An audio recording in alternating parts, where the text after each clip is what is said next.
Hi, my name is Logan Emmons, and I am going to follow up my previous podcasts concerning the mathematical game Playing with Beans and the podcast covering the conversion of numbers from base 10 or counting numbers to numbers in binary or in base 2.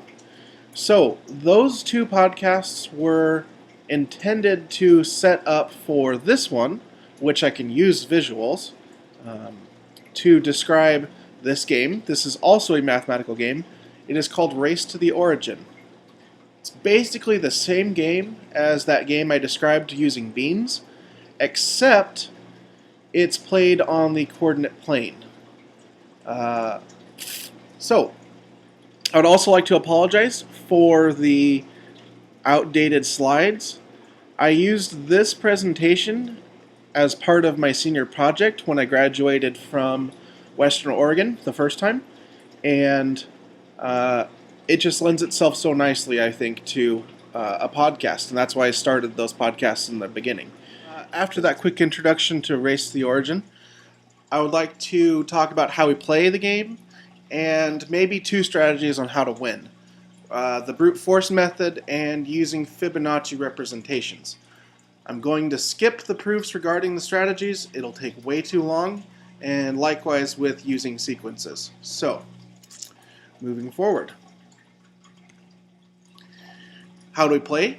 We can make a horizontal move. This is the same move as removing beans from one pile in that game I introduced in the previous podcast. This time it gives us a direction, moving horizontally. That's like moving towards the y-axis. A vertical move, a player can move vertically towards the x-axis by removing counters from the x-coordinate of their starting point. And a diagonal move, moving the same number of counters from both the x and the y coordinate. Let's look at a real quick hypothetical game. So let's say this is the initial position right here.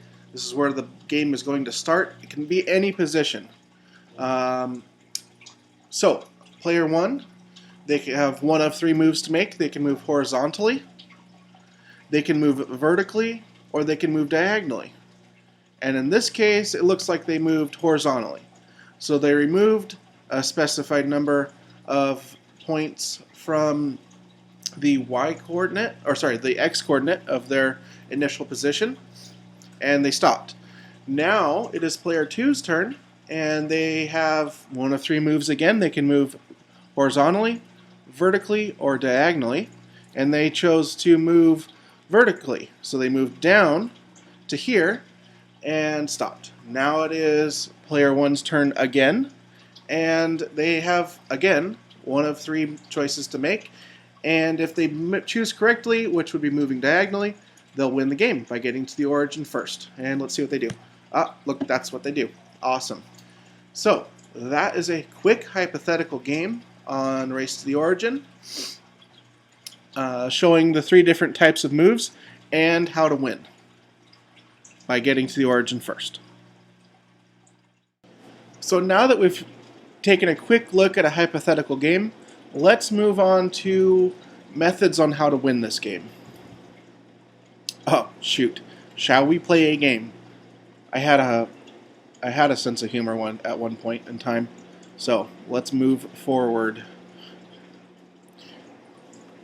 Okay. We have some forced moves.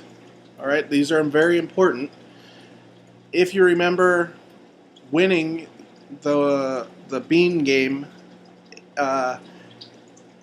if you got to a point where it was your opponent's turn and they had two beans in one pile and one bean in the other pile, then they're forced, just like in this is a great visual representation, they will be forced to make a losing move. So they have one of five options. They can move to this point, this point, this point, or that point, and that point there too, any of which will result in you winning the game when it's your turn. So, how do we find more points like this? We can do that by using the brute force method. We take a look at the origin, that's this blue dot here. Any one of the points that's highlighted by one of these 3 blue lines is a point that you can move from in one turn to the origin and win the game. So whatever you do on your turn, do not land on one of these 3 lines, because you'll lose if your opponent knows what they're doing, and just assume that they do. So how do we find more points? Well, if we plot those 2 points that we had on there earlier, the forced move points, these 2, we'll notice that they are the points that are closest to the origin that are not on these blue lines. And if you land here, it forces your opponent to move onto one of these 3 blue lines and does not allow them to get to the origin. So if we continue in that way, extending the 3 lines from here to see which points will get us to that winning point, we'll see that the next 2 winning points would be right here and right there, because they are the closest to our winning points that do not allow a player to move to the winning points or to the origin, and forces them to land on one of the blue lines that is highlighted here. We can fill it in again. We can keep going until we filled in our entire board. That being said, this takes a long time and is impractical when you're playing with somebody, and they'll probably get mad at you if you fill this in on the table. So you can have these memorized for very small boards like this 12 by 12, or you can have a better strategy for finding winning points using mathematics. But for now, any one of these blue dots, those are winning points. If you can get there, you're going to win the game if you play smartly.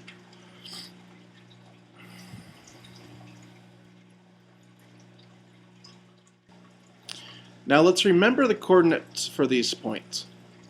We have the coordinate 2, 1. We have the coordinate, what is that? 1, 2, 3, 4, 5, 3. We have the coordinate 7, 4. And we have the coordinate 8, 9, 10, and 6, right? 10, 6. 1, 2, 3, 4, 5, 6. All right, so we have those coordinates and their inverses, right? So it's flipped over the y equals x. It's symmetric. Let's remember those, because we're going to be seeing them soon.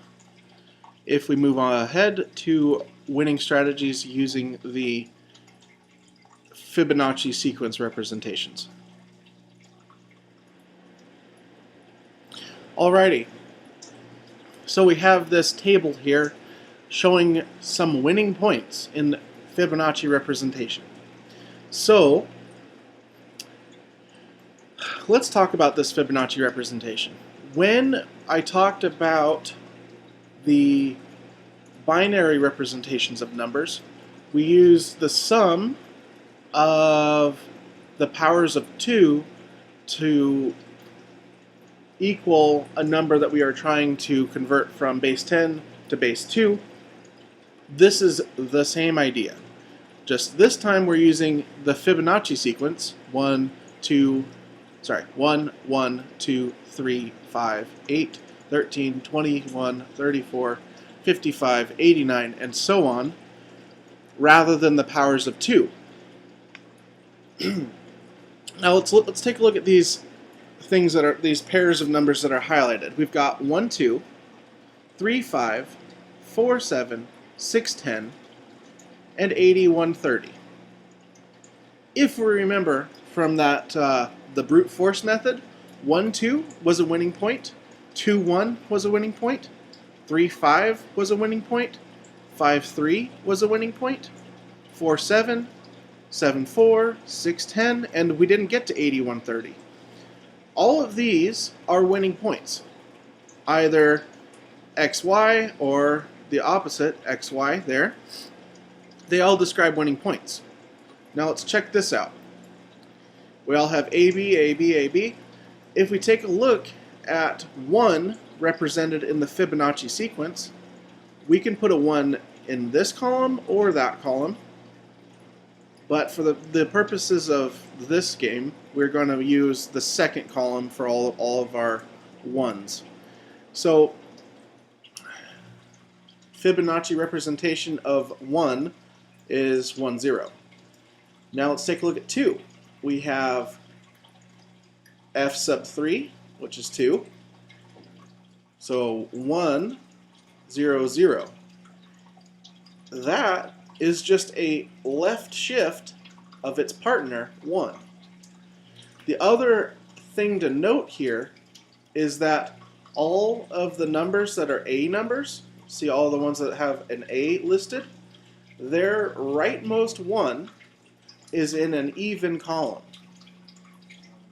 So that makes them A numbers. And if we take a look at the B numbers, so everything with a B next to it, rightmost one is in that position.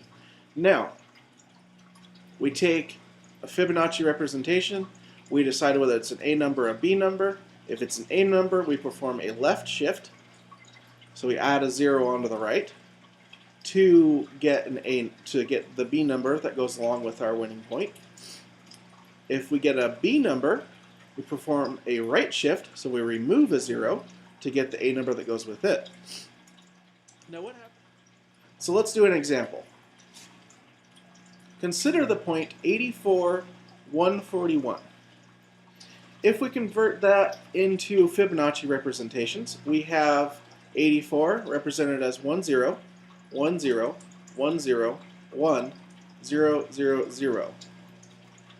If we note that the rightmost one, this one right here, is in an even position, 1, 2, 3, 4, it's in an even position, then we know that 84 is an A number, which means that we need to perform a left shift on 84.